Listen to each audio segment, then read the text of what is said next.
Hello and welcome to this edition of the Colors of Life show. You can see it's in a special venue. We are reaching you from Leicester in England, and today we'll be talking about adoption.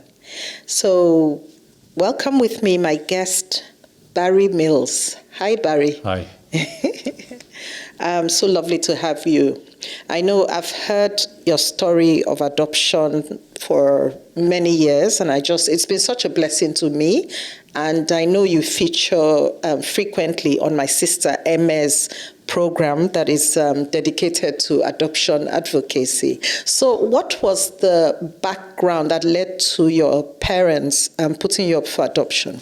Okay, so I was born in 1964, and as I was growing up, I found out a certain information, just very brief information, that my mother was still at school, 15 when she became pregnant, and my father was 17.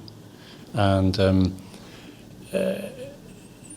most people in that situation, the response of the parents of each of my parents and my grandparents would have been, you can't keep the child, you have to put the child up for adoption. That was pretty much the standard reaction in those days. At least they didn't say you need to abort the child. No, abortion wasn't legal then. Okay. No, it hadn't been. It wasn't legalised until 1967. So the main option that people took was adoption. And in those days, there were many babies adopted straight from birth, or as I was at the age of 6 weeks. And it's interesting, you said adoption in those days was arranged by the church. Yeah, all adoptions that I know of in the UK at that time were through mainly either Anglican or Catholic adoption societies, and they're regionalised, and it was organised through the local churches. And you did say there was a condition given to the parents if they wanted to adopt children. What was that? Yeah, so they put the stipulation of any parents who wanted to adopt, they had to, at least one of them had to be church-going, and they had to agree to send me to church or to Sunday school, and bring me up in the Christian faith.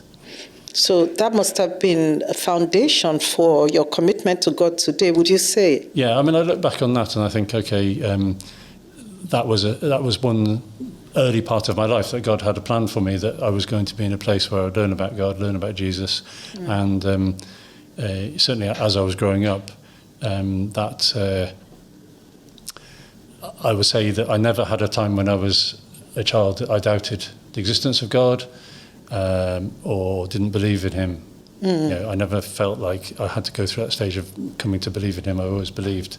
And as everybody who goes to Sunday school, you learn the basics of the Bible story, who Jesus was when he walked on earth, what he did on the cross, and that certainly set the foundations for where I ended up. So at what stage did you know you were adopted? Because your parents took you in at 6 weeks? Yeah, so at 6 weeks I was given to my adoptive parents. Their approach was to tell me straight away. Okay. And when you say straight away, at 6 weeks? I don't think it was a process of telling. Okay. It was just that it was always spoken about that I was adopted, and my sister was adopted 2 years later. Okay. So as we were both growing up, it was normal for us to know that we were adopted. Neither of us could remember when we were told, so we were told before we knew what it meant. But I look at that as being the same way that you tell a child you love them. Okay. Yeah, a small baby, you'll still say to them in your arms that you love them, but they don't know what the word love means at that stage. Okay. So they grow up knowing they're loved. Okay.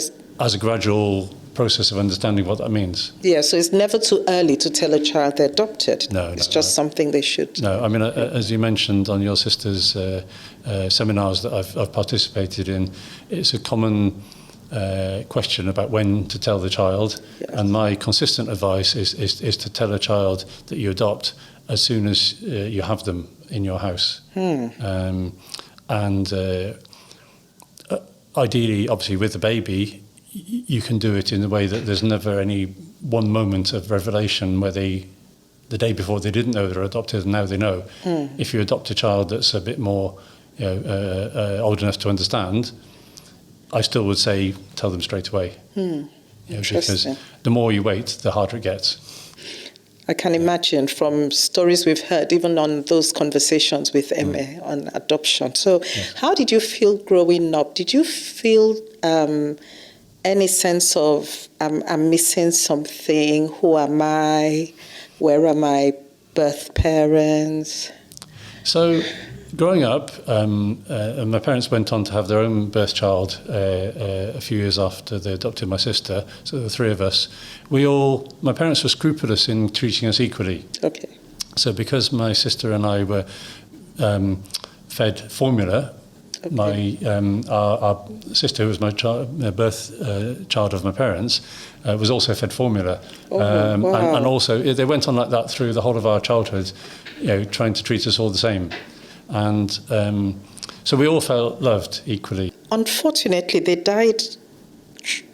How did they? What happened? So they died in 1994, which is when I was 29 years old. Okay. In a car crash. And together? Yes. So that must have been devastating. It was very hard. I mean, I can only thank God that I had people around me at the time to support me and really help me through that time, because it was really really hard time. Yes, at 29 to not have any parents. Yeah. And as you say, in a sudden incident like that in a car crash was But you have such wonderful memories of them, and you consider them like a gift from God. Yeah. Because they showed you, Yeah, I mean, when they died, we were on holiday together in Germany, overseas. Oh. And even now, I look back at the holiday, up until the day when they died, we had a great time together. With the three, your two siblings? No, myself, two friends, and my parents. We stayed in an apartment there in Germany. Oh, so your sisters were not there? No. Oh. No, they were both married at that time. Okay. Wow. So I'm sure you're in touch with your sisters. And yes. Yeah, excellent. So Barry, I know that somehow you got to meet your birth father. We'll take a break, and when we come back, we want to hear that story, because it is a story of redemption, I think, and just the love of God and how God pulls everything together for good in our lives. We'll take a break now. We're in conversation with Barry Mills, talking about adoption. When we come back, we'll hear of how he reconnected with his birth family. So stay with us.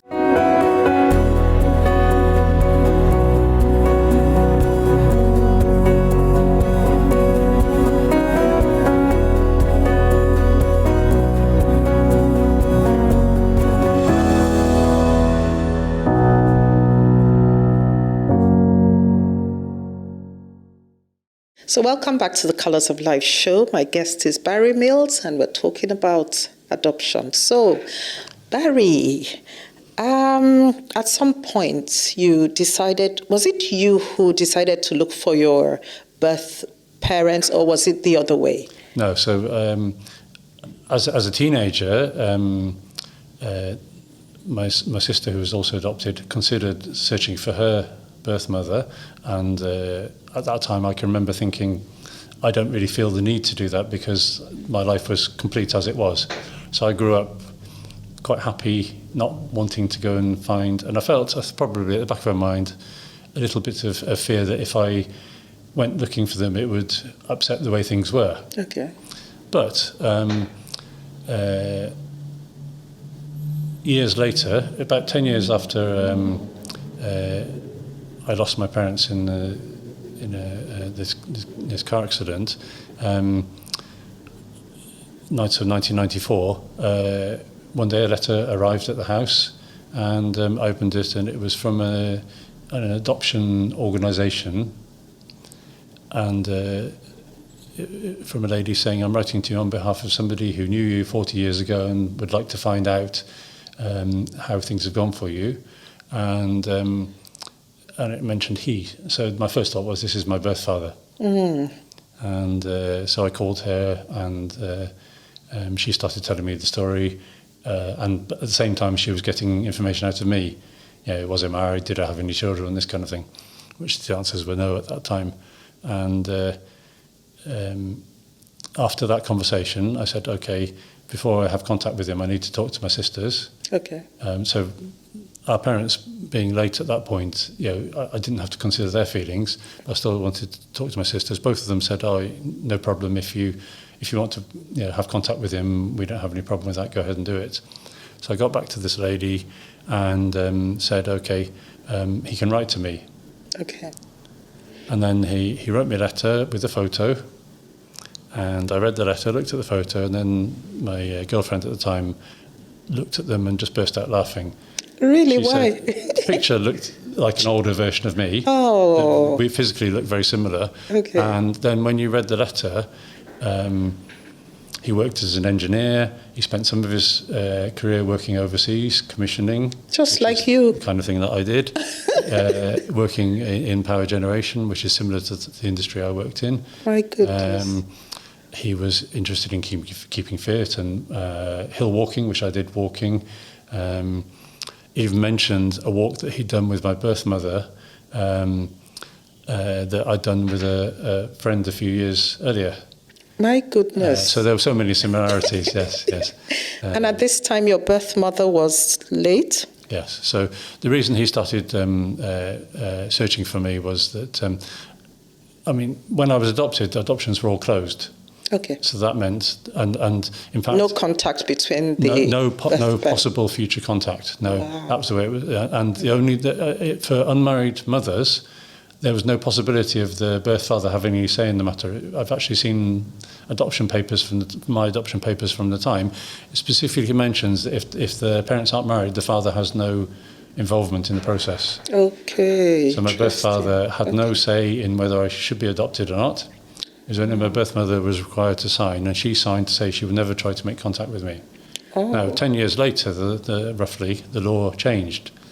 And I know they had a conversation about it, and she wasn't, didn't feel able to go through that process with all the risks involved of upset and emotion to try and trace me. They got married later, your birth parents? Yes. So I've subsequently found out that they stayed together. They were next door neighbours, boyfriend and girlfriend for several years, and eventually they did get married and have more children. Okay. So this letter came, and then I met up with my birth father. I was contacting him by phone and by email at that stage, and then we met up, and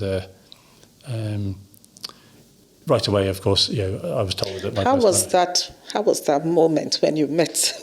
How did you feel? It was strange to start off with, in the sense that it wasn't hugely emotional, but it was strange. Because, uncomfortable, maybe. Because here's somebody that you're related to, but you don't know them. Okay. You haven't had any relationship with them.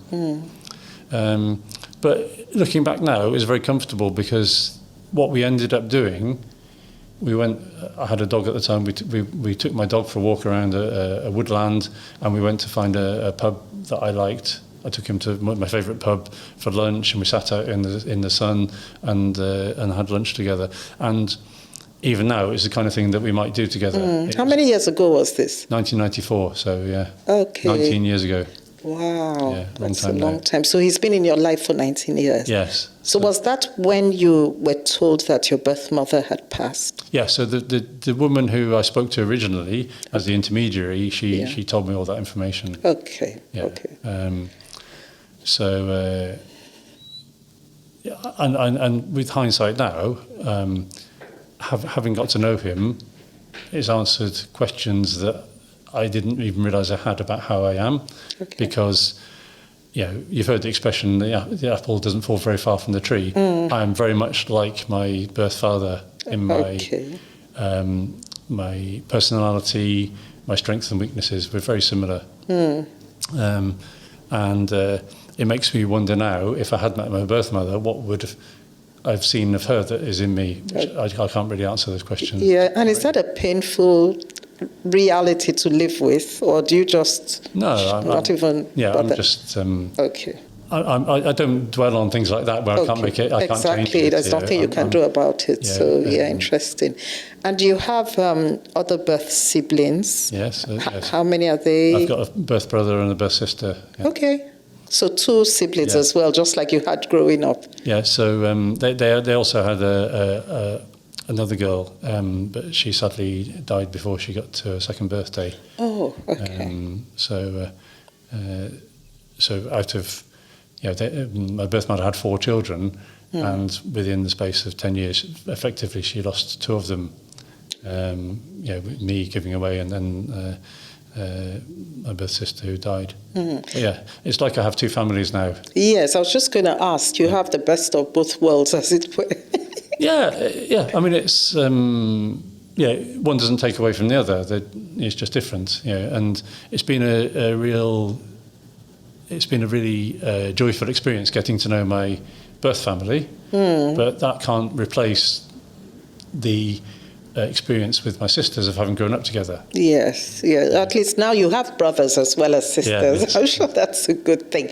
And I know you get together every now and then with your birth father and your birth siblings. Tell us about that. Yeah. So we the first time I went to a family party where everybody was there, the thing that was that really stood out to me was something quite funny, which was just how tall everybody was. Because I grew up in a family where people were average height, and I stood out. By the time I reached teenage years, I stood out as being the tall one. So it's funny then, but it's really comfortable, and we get on well together. So it's been an interesting experience getting to know my birth family and spending time with them. Yeah, and this story is a redemptive story. I know we were talking, and you said the ideal family, as it were, or should I say the way in a perfect world would be for children to grow up with their birth parents. But just like the story of salvation, just like God created humankind to be like him and to love him and to reflect his glory, but sin came in the Garden of Eden, and corruption just came into the human race. But God had a plan before the foundations of the earth. Jesus Christ was slain, the Lamb of God. So redemption was already there. And redemption is beautiful. It's not the second best. It's just redemption. That's what it is. In God's big picture, it all works out for good. And that's what I see in this story. Very interesting. Yeah. And as we know, the Bible says we are God's adopted children. So God is the first adopter. Yes. God is the number one advocate for adoption. Because he adopted us into his family. And Jesus Christ was adopted as well, wasn't he? Yes. Yeah. Amongst other characters like Moses as well. Yeah, so. Moses, Esther. Yeah, so it can be such a beautiful thing. Wow. Barry, we'll take a break. And when we come back, we'll conclude on our conversation. Thank you so much for opening up and telling us this amazing story. I'm sure it will encourage lots of people. Thank you. So stay with us. We'll soon be back to conclude on our conversation.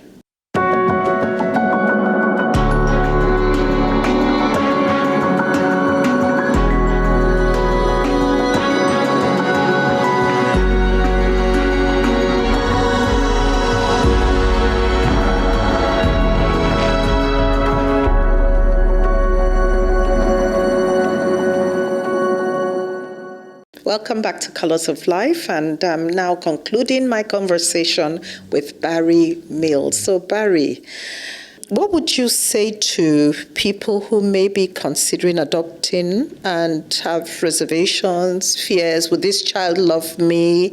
Would this child really... Because they too don't want to be rejected. It's not just the child that is afraid of being rejected, but the parents as well. What would you say to them? Yeah, so, overall, my view on adoption is positive, and I think I've seen many couples struggling to get pregnant and crying out to God for a child, and then you also see children that don't have any families to bring them up, they don't have any homes, maybe in an orphanage or in care, and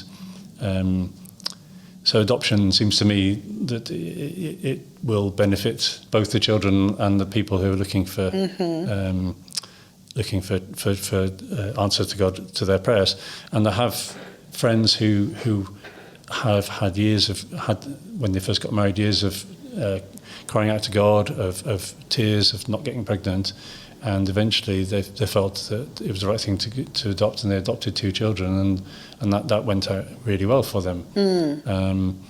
And so take it prayerfully, ask God for direction, but I think it's certainly something that anybody who has the capacity to take in children, whether they haven't got any children at all or they've had 1 or 2 children, and they would consider more to answer the need of the child as well as the need in themselves, to adopt.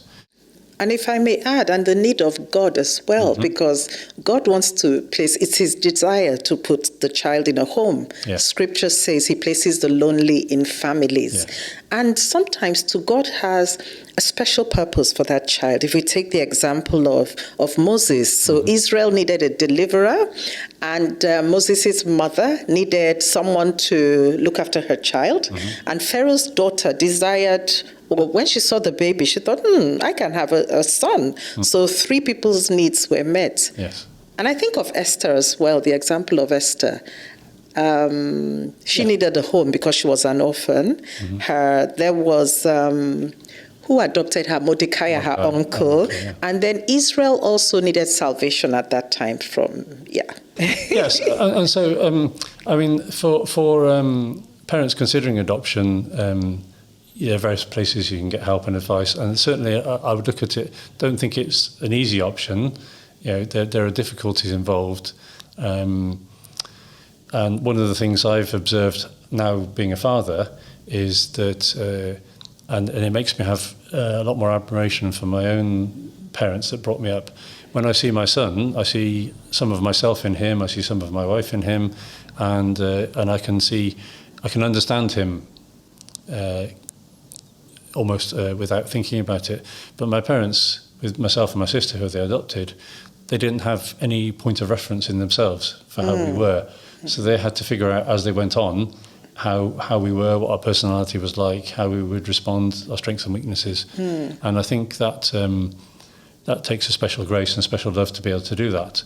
So you have to be prepared for that difficulty, and to make that effort. But on the other hand, I think any child that you take into your home and you show love to will respond with love, and any child that grows up in a home where they feel loved will grow up better off than if they were left in an orphanage or in a care home or something like that. Yes, and of course there's also the issue of the medical history, which is why I think the open adoption is a good thing. So when the children are brought to an orphanage home, the history is taken. I know certainly in Heritage Orphanage that my sister superintends over, in a sense. They try to get as much history as possible so that when the child is an adult, they can also trace their birth parents. Would you advise someone who's given up their child to be adopted as maybe a baby to go searching for that child? Yes, I mean, certainly from our experience, it's been positive. I mean, it would have been a more difficult situation to manage had my adoptive parents still been alive.